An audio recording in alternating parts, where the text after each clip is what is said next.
2003 जब अटल बिहारी वाजपेयी भारत के पीएम थे, तभी ईरान के साथ भारत एक पोर्ट डील करना चाहता था।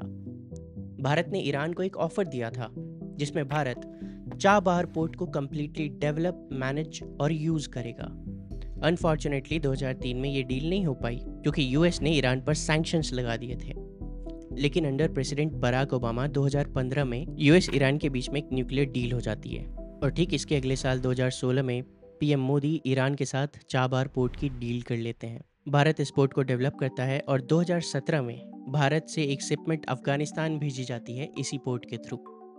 उसी साल 2017 में अमेरिका में फिर से सरकार बदल जाती है और इस बार पावर में आते हैं डोनाल्ड ट्रंप। ये उनका पहला टर्म था और ट्रंप अपने पहले टर्म में एक विजनरी और प्रो इंडिया लीडर थे।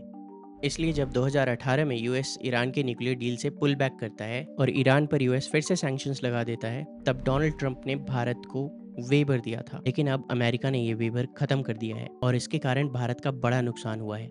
चाबहार पोर्ट हमारे लिए बहुत इंपॉर्टेंट है क्योंकि ईरान के रेलवे नेटवर्क के थ्रू हम अपने प्रोडक्ट्स को सेंट्रल एशिया और रशिया में आराम से भेज सकते थे। लेकिन ट्रंप ईरान पर मैक्सिमम प्रेशर डालना चाहते हैं।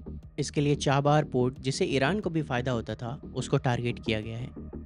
सी, Israel and US under Trump एक ग्राउंड प्रिपेयर कर रहे हैं for a big operation in Iran.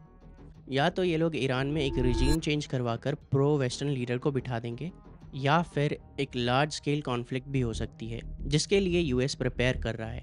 हाल ही में रिपोर्ट आई है कि यूएस अफगानिस्तान में भी वापस आ सकता है। अफगानिस्तान से ईरान की ग्राउंड इन्वेजन करना यूएस के लिए ईजी होगा। एनीवेज, यूएस ने भारत का बड़ा नुकसान कर दिया। देखो, अमेरिकन लीडर्स भारत को कितना भी महान बताए और पीएम मोदी को कितना भी ग्रेट पीएम बताए, अंत में वो अपने इंटरेस्ट के लिए ही काम करते हैं। वो इंडिया के इंटरेस्ट को हर्ट करने में एक सेकंड का भी समय नहीं लेंगे। Thank you for watching video. Do share your comments, like the video and subscribe the channel. Thank you.